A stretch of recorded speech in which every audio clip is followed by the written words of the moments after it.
Штогод у сярэдзіне зімы медыкі звяртаюць пільную ўвагу грамадскасці на прафілактыку грыпу і вострых рэспіраторных інфекцый. Менавіта з другой паловы студзеня, як правіла, адзначаецца пад'ём захворванняў. Аднак пакуль у рэгіёне спакойная эпідсітуацыя.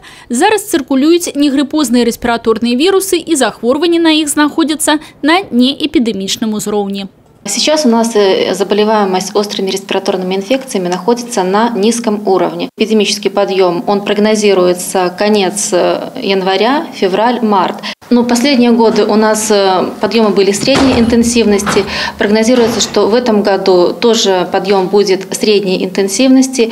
И циркулировать будут 3 типа вируса, 2 гриппа А и 1 тип гриппа Б. Гэтыя вірусы грыпа медыкі называюць звычайнымі сезоннымі, штаммы якіх уваходзілі і ў сёлетнія вакцыны. Вядома, што вірусы грыпа схільныя да мутацыі, аднак тут медыкі супакойваюць. У нашым рэгіёне гэтага баяцца не варта. Мы находимся в более выгодной ситуации, потому что основные мутации вируса, они происходят, либо же вирус гриппа, он зарождается в азиатском регионе.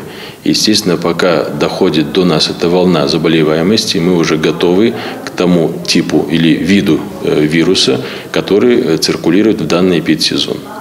Эпідэміі грыпу ў Брэскай вобласці не рэгіструюцца апошнія некалькі гадоў. Ужо больш за 5 гадоў на каранціне зачыняюцца школы. Медыкі сцвярджаюць гэта дзякуючы вялікаму ахопу насельніцтва вакцынацыяй. Ад грыпу прышчэпліваюць да 40% насельніцтва вобласці. Ахоп дзяцей школьнага і дашкольнага ўзросту звыш 70%.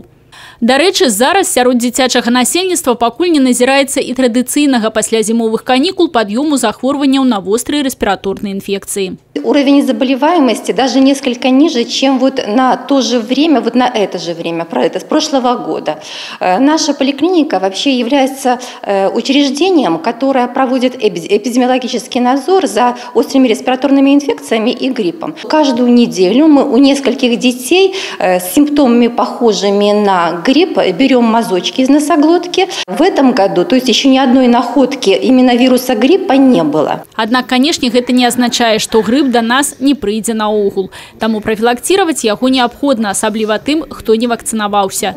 Паўнавартаснае харчаванне з павышаным утрыманнем вітамінаў і асабістая гігіена, у першую чаргу частае мыццё рук – асноўныя меры профілактыкі. Варта памятаць, сярод рэспіраторных інфекцый грып самая небяспечная, бо найбольш часта выклікае ускладненні – атит, пнеўманію, менінгіт. А таму у выпадку захворвання медыкі раяць ні ў якім разе не займацца самалячэннем. Людмила Салзна, Роман Филютич, телерадиокомпания «Брест».